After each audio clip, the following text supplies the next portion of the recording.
తెలుగు సినీ ప్రేక్షకులకు మెగా అభిమానులకు నమస్కారం. మా ఎస్విసి సంస్థకి రామ్ చరణ్ గారికి చిరంజీవి గారికి ఎంతో అనుభవ సంబంధం ఉంది. మా ఇద్దరి మధ్యలో చరణ్ గారికి నా మధ్యలో మంచి రిలేషన్షిప్ ఉంది. నేను అభిమానించే హీరోల్లో రామ్ చరణ్ గారు ఒకరు.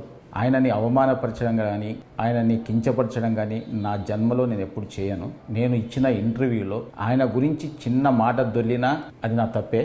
అది జరిగిందని అభిమానులు అనుకుంటున్నారు కాబట్టి వాళ్ళకి నిజంగానే క్షమాపణ చెప్తున్నా. చరణ్ గారికి కూడా క్షమాపణ చెప్తున్నాను. అంటే నాకున్న ఆయన రిలేషన్ని నేను పాడు చేసుకోదలుచుకోలేదు. ఎందుకంటే జనం ఈరోజు మాట్లాడుతున్న మాటలు కానీ బయట ట్రోలింగ్స్ కానీ అభిమానుల బాధలు కానీ నేను అర్థం చేసుకోగలను. ఎందుకంటే ఒక హీరోని అలా అన్నప్పుడు ఎవరు కూడా భరించలేరు. నేను అన్న ఇంటెన్షన్ అలా కాదు. మాకున్న రిలేషన్స్లో మాకున్న క్లోజ్నెస్లో నేను మాట దొర్లాను తప్ప ఆయనను అవమానపరచడానికి కాదు. మాకు మెగా హీరోలతో అందరితో మాకు మంచి సంబంధాలు ఉన్నాయి. వరుణ్ తేజ్తో ఒక ఫిదా కానీ, సాయి ధరమ్ తేజ్తో 2 సినిమాలు, చరణ్ గారితో 2 సినిమాలు చేశాం. చిరంజీవి గారు ఎప్పుడు మా రాజుగారితో కానీ నాతో ఎప్పుడు మాట్లాడుతూనే ఉంటారు. ఇలాంటి అనుబంధం ఉన్న వాళ్ళని అవమానించే పర్యంత మూర్ఖుని కాను నేను. దయచేసి అందరు అభిమానులు అందరూ అర్థం చేసుకోవాలి. సంక్రాంతికి గేమ్ చేంజర్ రిలీజ్తో పాటు సంక్రాంతికి వస్తున్నాం సినిమాని ఒప్పుకోకపోయి ఉంటే, ఆయన చెయ్యొద్దు అని ఉంటే ఆ సినిమా రిలీజ్ అయ్యేది కాదు.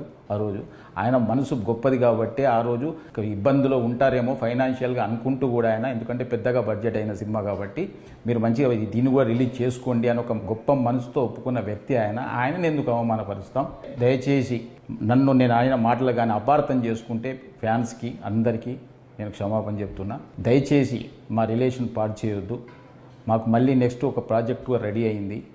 నెక్స్ట్ చరణ్ గారితో సినిమా తీయబోతున్నాం.